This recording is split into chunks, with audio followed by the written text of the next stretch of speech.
bonne année et bienvenue ici pour cette occasion de nous retrouver entre compatriotes et de le faire selon nos traditions qui veulent que pour nous la période des vœux s'étale sur toute la durée du mois de janvier et donc après les sommets de Kampala nous pouvons nous retrouver dans une ville qui a retrouvé son état normal. Et puis des vœux autour d'une autre tradition qui est celle de la galette que nous aurons le plaisir de partager tout à l'heure. Et donc je me dresse entre vous et la galette des rois pour partager quelques mots sur ce que nous prévoyons de faire en Ouganda en 2024. Et quand je dis nous, ce sont des cercles concentriques. Il y a le cercle étroit de l'ambassade, il y a le cercle plus large des opérateurs de l'État, des institutions, et puis il y a aussi des entreprises, à raison de leur activité professionnelle et de leur engagement dans l'économie de l'Ouganda, à ce titre, et du partenariat économique entre la France et l'Ouganda. Donc c'est une manière, en nous retrouvant en ce début du mois de janvier, de le faire de manière conviviale, dans nos traditions, autour de nos traditions, d'indiquer aussi et de rendre des comptes sur ce qu'est notre action, une action que je conçois comme collective et englobante. L'économie et la coopération économique, le partenariat économique entre la France et l'Ouganda, qui est à la fois ce que nous apportons à ce pays, ce que nous en retenons, et ce qui fait qu'il s'agit d'un échange entre ces deux pays éloignés que vous rapprochez, que nous rapprochons. Quelques mots sur ce que nous représentons ici en Ouganda. Quelques 40 entreprises françaises avec la caractéristique d'être présentes dans une grande variété de secteurs économiques, évidemment le secteur de l'énergie, mais aussi la logistique, la distribution, les transports, l'eau et l'assainissement, et le secteur des infrastructures. Bref, les entreprises françaises et le consulting sont présentes sur à peu près tout le spectre de ce qui peut aider l'Ouganda, accompagner l'Ouganda dans sa transition d'un pays de tradition agricole vers un pays qui s'industrialise et qui en tout cas renforce ses capacités et son aptitude à générer de la valeur. J'ai coutume de dire aussi que les entreprises françaises, je le formule comme cela, je ne dis pas la France, je dis les entreprises françaises, ce sont les premières à investir en Ouganda, qu'elles le fassent directement ou qu'elles le fassent indirectement par le biais de leur filiale. Et je le dis et je le répète, car il faut contrebattre régulièrement une perception qui est autre, qui est celle que ce n'est pas la France, ce n'est pas l'Europe qui est la plus engagée dans l'économie de ce pays et dans ce qu'elle peut apporter à la transformation de l'Ouganda. En tant que Français, en tant qu'entreprise française, ici, en Ouganda, il y a des institutions. Et je voudrais citer notamment, parmi les deux institutions que je voudrais distinguer, les conseillers du commerce extérieur de la France, sous la présidence de Jean Gavalda, qui joue un rôle important pour à la fois conseiller, mais aussi faciliter le rôle des entreprises françaises et la compréhension que celles-ci et que nous avons de l'Ouganda. Le Kampala Business Club, le club d'affaires de Kampala, le CAC, sous la présidence de Thomas Pelletier, et qui lui aussi est dans une phase de progression. Quand je suis arrivé en octobre 2022, le CAC c'était 40 entreprises. Dans le brief de mon prédécesseur que j'ai lu, il était question en 2019 de 26 entreprises. Aujourd'hui, ce sont plus de 60 entreprises présentes ici en Ouganda, avec le rôle actif de Sophie Gavalda en tant que directrice du CAC, et qui se retrouvent dans cette instance au niveau des chefs d'entreprise, et qui, donc, en 2024, ont le projet de se transformer en chambre de commerce franco-ougandaise. Et je crois que s'il y a un marqueur de la réussite pour un groupe d'entreprises, pour un club d'affaires, c'est de connaître une trajectoire telle que celle-là, à la fois par ses effectifs, par la qualité de son public ou de ses membres, et par sa structuration et les services de plus en plus développés qui pourront ainsi être rendus. Pour ce qui est du CAC, des conseils du commerce extérieur, je voudrais aussi signaler un travail qui est engagé conjointement et qui, en 2024, permettra de rendre public ce que sont les contributions des entreprises françaises, non seulement à l'économie, mais au développement durable, économique, environnemental, social de l'Ouganda, de manière à pouvoir ainsi illustrer ce qu'est l'apport de notre pays, par l'intermédiaire de ces entreprises, à ce pays lointain avec lequel nous avons choisi de renforcer nos relations. En 2024, cette trajectoire positive que je décrivais, elle se traduira aussi par un certain nombre de faits, d'actions, de visites. Nous avons obtenu en novembre de l'année dernière une visite de 13 entreprises françaises conduites par BPI France et Business France, entreprises qui faisaient ici en Afrique de l'Est, qui ont fait le choix de n'aller que dans 2 pays d'Afrique de l'Est, la Tanzanie et l'Ouganda, ce qui veut dire qu'elles ont choisi, à contrario, de ne pas aller dans d'autres pays. Et donc le fait déjà que l'Ouganda a été choisi traduit une intention, et je peux dire que sur la foi des retours de ces chefs d'entreprise, une fois leur mission accomplie, ils étaient très positifs sur les perspectives pour eux de faire des affaires et d'ancrer leur présence en Ouganda. Et bien donc, dans le courant de l'année 2024, le projet, en partenariat toujours avec BPI France et Business France, est d'avoir 2 visites à caractère sectoriel, dans l'agriculture, dans la sécurité, et d'avoir, par-dessus le marché, Jean Gavalda et Thomas Pelletier y travaillent, avoir une visite de MEDEF International qui permettrait d'avoir ainsi des investisseurs français qui pourraient constater ce que sont les opportunités de l'Ouganda et ainsi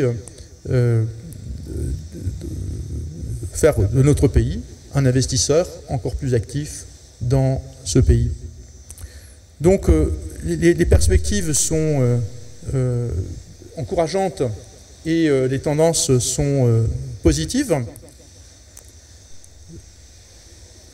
Contribuer au développement de l'Ouganda, au sens où nous l'entendons aujourd'hui néanmoins, développement économique,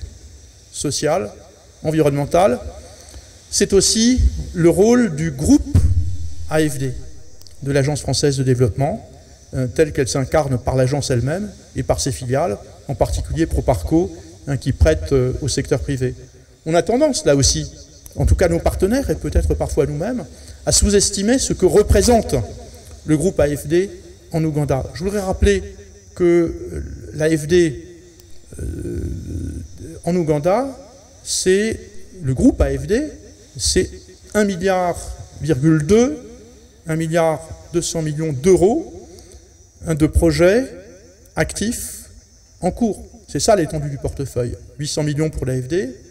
400 millions pour Proparco. Et ce sont autant de contributions à des secteurs qui sont cruciaux pour que l'Ouganda monte dans la chaîne de valeur, parce qu'il aura une capacité critique à développer son industrie grâce à l'énergie. Et par ailleurs, parce que les Ougandais, en tant que personnes comme en tant qu'acteurs économiques, ont accès à l'eau potable qui contribue au développement humain, l'eau telle qu'elle est utilisée pour l'irrigation et qui ainsi étend les opportunités pour l'agriculture dans un contexte de changement climatique. Je me focalise sur les grands projets pour 2024 et qui se traduiront par des réalisations en 2024. Premièrement, dans ce domaine-là, si nous bénéficions ici à Kampala d'eau potable de qualité, c'est déjà grâce à un investissement de l'AFD avec certains de ses partenaires, l'Union européenne et, si ma mémoire est bonne, pour l'infrastructure de départ peut-être la KfW. Et cette usine de Katosi, au sud-est de Kampala, procure de l'eau à quasiment 5 millions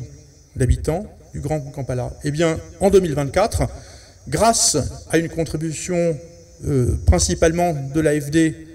complétée par des financements européens, ce sont 450 000 habitants de plus de Kampala qui bénéficieront d'un accès à l'eau potable, habitants qui aujourd'hui vivent dans un habitat et dans des zones informelles. Et par-dessus le marché, si j'ose dire, il y a aussi 250 000 habitants de Kampala qui ont déjà de l'eau, mais qui n'est pas de l'eau de qualité, qui, grâce à ce même financement, AFD, complété par des financements européens, en 2024, auront de l'eau de qualité. Et c'est ça, l'égalité des chances, l'égalité des opportunités, telle qu'elle s'incarne et qu'elle est rendue possible par l'action de notre coopération, de notre partenariat pour le développement, nos investissements durables et solidaires ici en Ouganda. Toujours dans le secteur de l'eau, et je passe du temps sur le secteur de l'eau parce que c'est une activité dominante pour l'Agence française de développement, c'est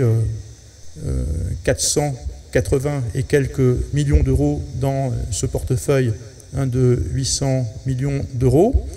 Il n'y a pas que Kampala. Et il y a aussi le district d'Isingiro, grand projet, en 2024. Le prélèvement de, au maximum, 2% du flux d'eau à l'étiage de la rivière Kagera, qui délimite la frontière entre l'Ouganda et la Tanzanie, pour pouvoir la traiter dans une usine de traitement d'eau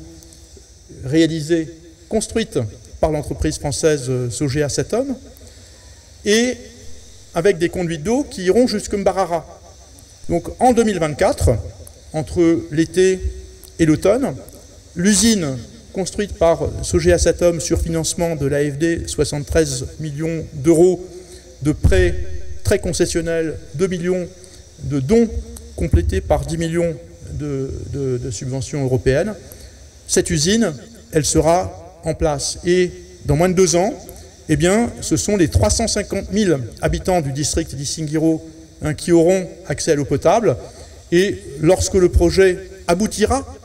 jusqu'à Mbarara, et qu'il sera d'ailleurs complété ensuite par de l'eau pour l'irrigation,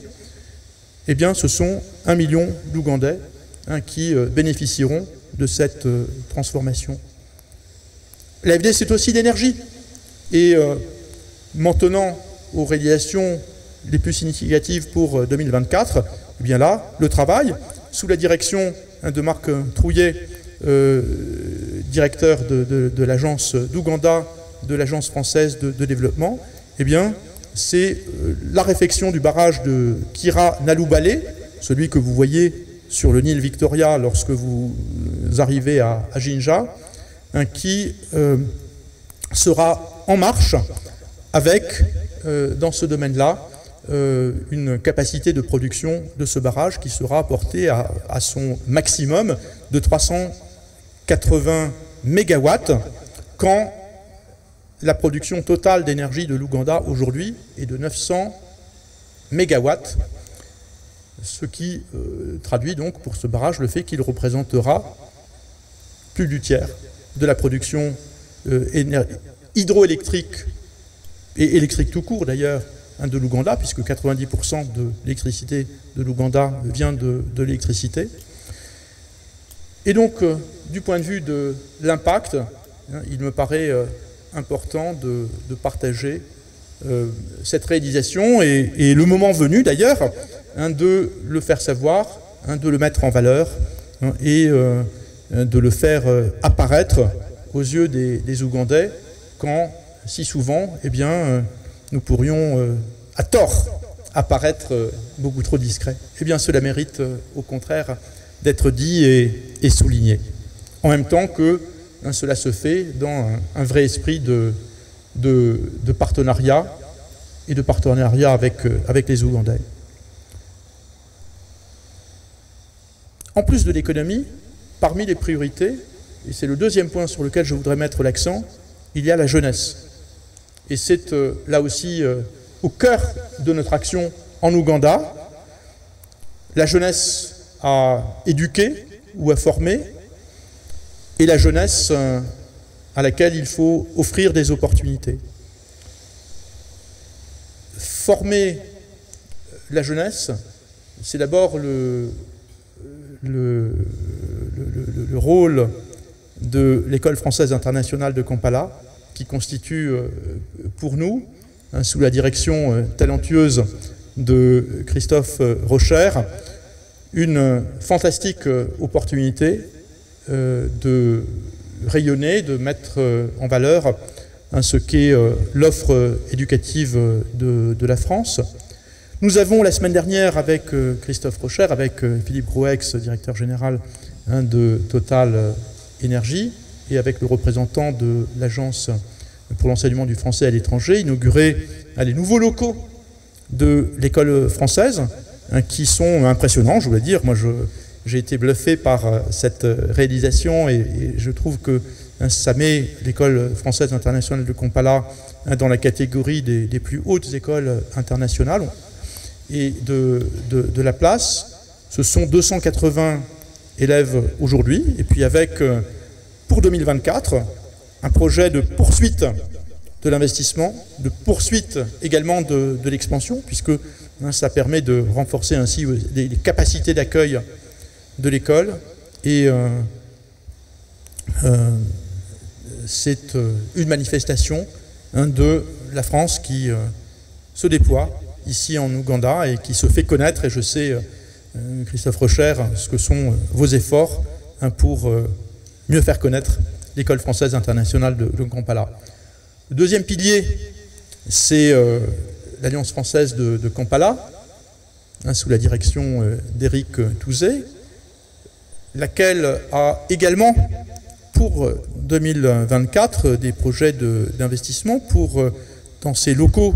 qui sont en partage avec le Goethe-Zentrum, pouvoir assurer un meilleur accueil pour les activités culturelles, les événements dans le sous-sol, pour avoir des capacités de projection, des capacités d'accueil du public qui soient plus favorables. Et aux côtés du directeur Éric Touzé, je serai prêt à me tourner vers les acteurs français, les entreprises françaises, pour apporter leur soutien à ce qui constituera d'ailleurs à mes yeux une évolution significative de l'Alliance française, de son image et de sa capacité non seulement à fournir des cours, ce qu'elle fait, non seulement à organiser l'événement, ce qu'elle fait dans les conditions actuelles, mais à être un lieu d'accueil pour les cinéastes ougandais, les réalisateurs ougandais, qui aujourd'hui, jeunes et innovants, n'ont pas de lieu à Kampala où ils peuvent montrer ce que sont leurs œuvres. Au-delà de ces deux piliers que sont l'école et l'Alliance, et bien sûr ces questions d'échange entre les jeunesses, il faut que plus de jeunes Français viennent en Ouganda, et nous les y encourageons,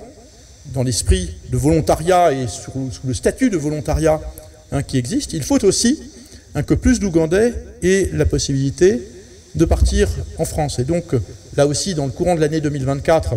c'est un domaine dans lequel nous accompagnerons des progrès, grâce notamment aux bourses. Les bourses qui, avec les moyens du service de coopération et d'action culturelle sous la direction d'Yves Mercier, sont en progrès, qu'il s'agisse des bourses pour les bourses d'études, des bourses linguistiques, des bourses pour des formations plus temporaires à ce qu'on appelle à présent l'INSP, mais aussi des bourses compte tenu de la modicité des moyens étatiques qui peuvent y être consacrés, qui sont financés ou cofinancés par les entreprises, celle avec Total Energy, celle avec Schlumberger, entreprise que je remercie de leur investissement dans ce domaine, ce qui permet aujourd'hui d'avoir 5 boursiers au niveau master sous ce statut dit Quai d'Orsay Entreprise en France, et avec un soutien qui sera renforcé aussi de la part du service culturel compte tenu des moyens qui ont été mobilisés par Yves Mercier. Donc, dans ce domaine-là, nous aurons des possibilités de progrès sur les bourses.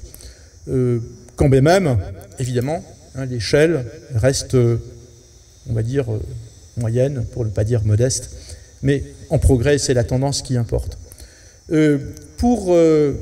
le français, eh bien, là aussi, sous la direction d'Yves Mercier, et puis avec le travail de Léa Tracol, attachée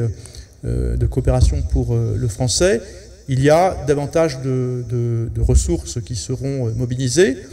pour le français dans le système éducatif ougandais. Et pour accompagner les formateurs, pour moderniser. Et en 2024, nous accueillerons, enfin c'est l'Ouganda qui accueillera, avec cette dynamique association des professeurs ougandais de français, leur réunion internationale qui aura lieu, si ma mémoire est bonne, autour du 24 juillet. La formation, mais aussi les opportunités. Et donc les opportunités, c'est l'emploi. Si je retiens quelque chose des interactions avec les jeunes Ougandais, et nous allons essayer de raffiner notre perception de ce que veulent vraiment les jeunes Ougandais, mais c'est jobs, jobs, jobs, des emplois. Et les différentes manières d'y contribuer sont celles, là encore avec l'action de l'Alliance française de développement et de Proparco, qui permettent de financer directement ou indirectement par l'appui au secteur bancaire, l'emploi des Ougandais. Mais l'emploi des Ougandais, c'est aussi l'employabilité des Ougandais. Et dans le cadre de projets qui sont pilotés par Yves Mercier et Tiffaine Malgol en tant qu'attaché, eh bien, à la suite d'un projet conclu en 2023 qui a permis, en partenariat avec l'incubateur de la banque Stanbic, de financer et d'accompagner concrètement une centaine de jeunes entrepreneurs ougandais pour les faire passer à une échelle supérieure, eh bien, le travail pour 2024, c'est sur l'employabilité du personnel dans les secteurs de l'écotourisme et de l'agroécologie.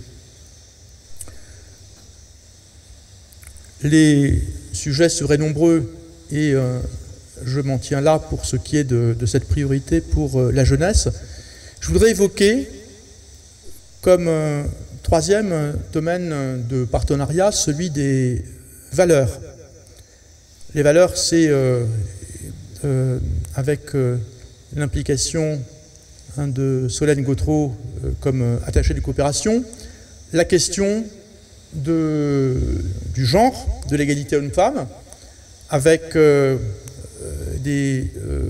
partenariats que vous menez dans ce domaine, et la question des réfugiés. Nous avions l'année dernière,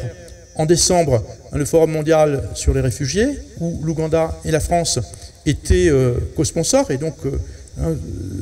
cette perspective a encore dynamisé notre travail dans ce domaine, mais cela s'incarne par le soutien.